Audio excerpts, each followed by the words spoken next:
Roh Kudus adalah pribadi Tuhan sendiri yang diberikan buat semua orang yang percaya Yesus. Roh Kudus adalah pribadi Tuhan yang maha kuasa, maha tahu, dan maha hadir. Roh Kudus adalah penolong, penghibur, pengajar, pendidik, dan pendoa syafaat yang akan menolong kita sehingga kita bisa terus menjalani hidup ini, sehingga kita mencapai kemenangan bersama dengan Tuhan. Raja Daud menggambarkan Roh Kudus seperti minyak pengurapan.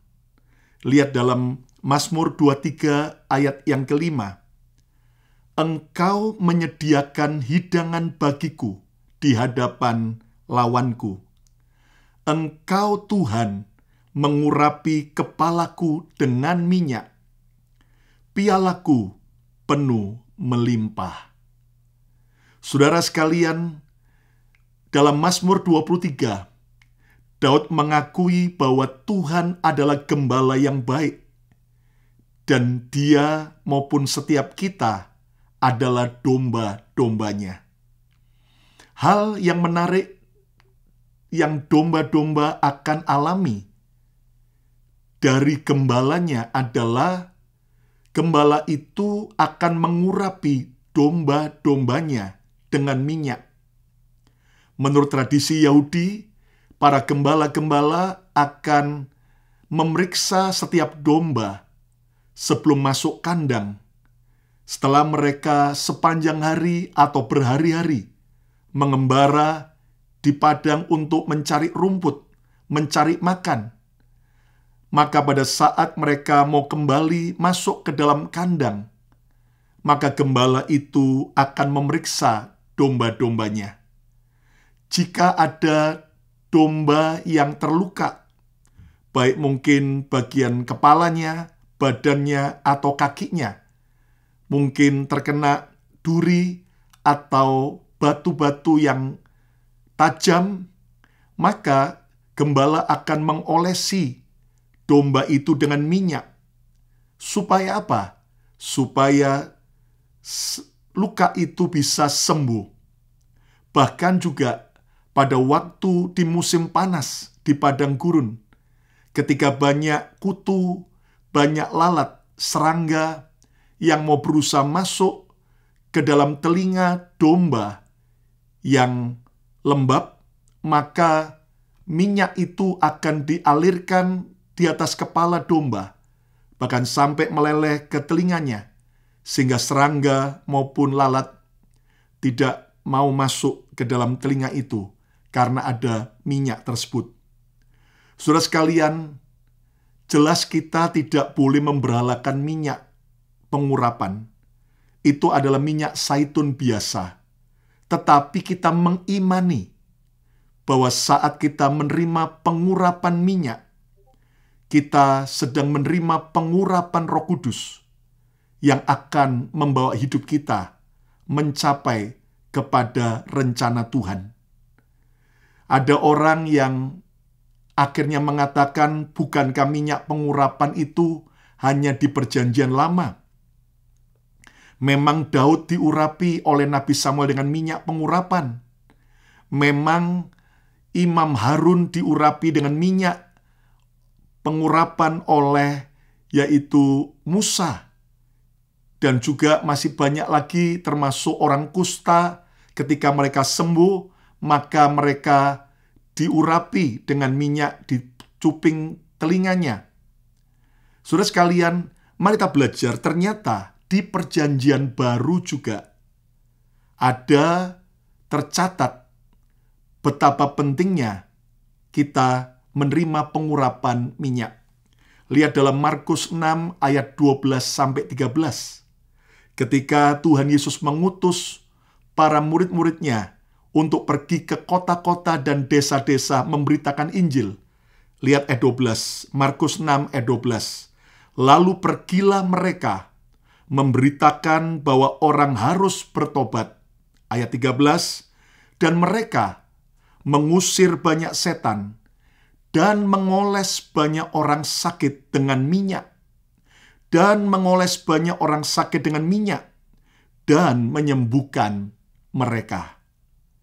Jadi kalau sampai murid-murid Yesus sambil memberitakan Injil, sambil mengusir setan, waktu-waktu mereka mendoakan orang sakit, mengurapinya dengan minyak pengurapan, dan menyembuhkan mereka, berarti ini sesuatu yang Yesus juga perintahkan. Karena saya yakin para murid tidak akan melakukan apa yang Yesus tidak perintahkan. Ataupun kalau mereka berinisiatif sendiri dan itu Yesus tidak mau, maka mereka akan ditegur oleh Yesus. Tetapi, saudaraku, Alkitab di Perjanjian Baru menjelaskan bagaimana para murid Yesus pada waktu mereka menginjil, selain mereka berdoa dan memberitakan Injil, mereka mendoakan orang yang sakit dengan mengolesinya dengan minyak. Bahkan dalam Yakobus pasal 5 ayat 14, di Perjanjian Baru Rasul Yakobus berkata, "Kalau ada seseorang di antara kamu yang sakit, baiklah ia memanggil para penatua jemaat, para hamba Tuhan, para gembala, supaya mereka mendoakan dia, serta mengolesnya dengan minyak dalam nama Tuhan." Saudara, Rasul Yakobus justru menasehatkan, memerintahkan agar kita mendoakan dengan mengolesinya dengan minyak. Saudara, sakit nggak hanya bicara sakit fisik, tetapi juga bisa sakit rohani maupun sakit di jiwa. Itu sebabnya ketika ada pengurapan minyak, sebenarnya ini sedang mentaati apa yang Alkitab ajarkan. Bukan untuk aneh-aneh. Sekali lagi, kita tidak boleh memberhalakan minyak. Sebab itu hanyalah minyak zaitun biasa. Tetapi iman kita saat menerima pengurapan minyak, itu yang penuh dengan kuasa. Saya ulang lagi, saat kita menerima pengurapan minyak, dan karena iman, maka itu yang akan membawa kuasa. Nah, Roh Kudus digambarkan seperti minyak pengurapan. Dan saudara tahu bagaimana minyak begitu penting sekali dalam kehidupan kita. Baik untuk menggoreng, baik untuk mesin kita perlu minyak juga, mesin mobil, motor, ya kan? Bahkan saudaraku, minyak juga itu diperlukan untuk menyehatkan. Tetapi yang menarik saudaraku, cara kerja Roh Kudus di minyak itu untuk membawa kesembuhan. Membawa kesembuhan. Saudara, seperti para gembala tadi, ketika dia memeriksa dombanya ada yang terluka, maka diolesi dengan minyak zaitun. Dan dipercaya bahwa minyak zaitun merupakan sebuah obat bagi luka yang cukup baik. Sehingga akhirnya luka itu dengan cepat akan kering dan sembuh. Saudara sekalian, izinkan Roh Kudus setiap hari mengaliri saudara dengan minyak kesembuhannya, menyembuhkan setiap luka-luka kita, menyembuhkan setiap trauma-trauma. Saudara sekalian, mari kita belajar setiap hari kita mau disembuhkan oleh Tuhan, sehingga kita tidak akan lagi mengalami sakit, baik secara roh, sakit jiwa maupun sakit tubuh. Ingat, hari-hari ini ada banyak orang depresi, sedang sakit di jiwa, di mentalnya. Izinkan Roh Kudus hadir sebagai minyak pengurapan yang akan menyembuhkan, membawa kesembuhan buat saudara dan saya. Dan sementara Anda menyaksikan program ini, bukalah hatimu, izinkan Roh Kudus mengalir seperti minyak menyembuhkan saudara. Dan saya percaya dalam nama Yesus, semua saudara yang sakit disembuhkan oleh kuasa Roh Kudus. Dalam nama Yesus. Roh Kudus juga digambarkan sebagai minyak pengurapan. Ini merupakan tanda kepemilikan. Saudara, ketika gembala itu mengurapi dombanya dengan minyak, itu berarti bahwa domba itu milik sang gembala. Sama halnya ketika, saudaraku, ada sebuah stempel atau tanda kepemilikan, maka saudaraku, sejak kita terima pengurapan, itu menandakan bahwa kita milik Tuhan, kita milik Yesus, kita milik Roh Kudus, kita milik Bapa, sehingga iblis tidak lagi boleh mengganggu-gugat apa yang dimiliki Tuhan. Haleluya. Saya percaya bahkan ketika Tuhan menggerakkan saudara, mengurapi bukan cuma anggota keluarga Anda, tetapi mengurapi rumah, kendaraan, percayalah itu artinya kita menjadi miliknya Tuhan. Dan apa yang menjadi milik Tuhan tidak dapat dan tidak boleh disentuh oleh musuh. Saya mendengar banyak kesaksian. Saya sendiri mengalami begitu banyak kesaksian. Bagaimana orang-orang yang mengurapi kendaraannya dengan iman, maka mereka mengalami perlindungan saat di tengah perjalanan. Bahkan saudaraku, saat di rumah, ketika Anda merasa di rumah Anda hawanya panas, berantem terus, ribut terus, bahkan Anda merasakan gak betah di rumah, atau merasa bulu kuduk berdiri, ada sesuatu yang seram, maka saudara ambillah minyak, dan berdoalah dalam nama Yesus. Urapi dengan minyak pengurapan, maka itu menjadi tanda kepemilikan Tuhan. Dan kalau kita menjadi tanda kepemilikan Tuhan, artinya akan ada sebuah pagar perlindungan Tuhan. Itulah wilayah kerja Roh Kudus, wilayah kerja Tuhan, sehingga iblis tidak boleh menyentuh dan mengganggu kita.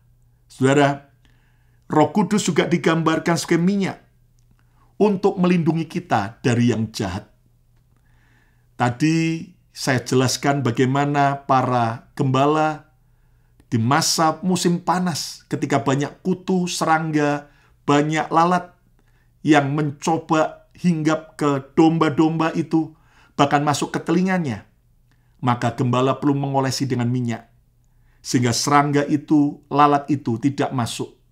Saudara, salah satu nama daripada iblis, Alkitab menyebut adalah Beelzebul.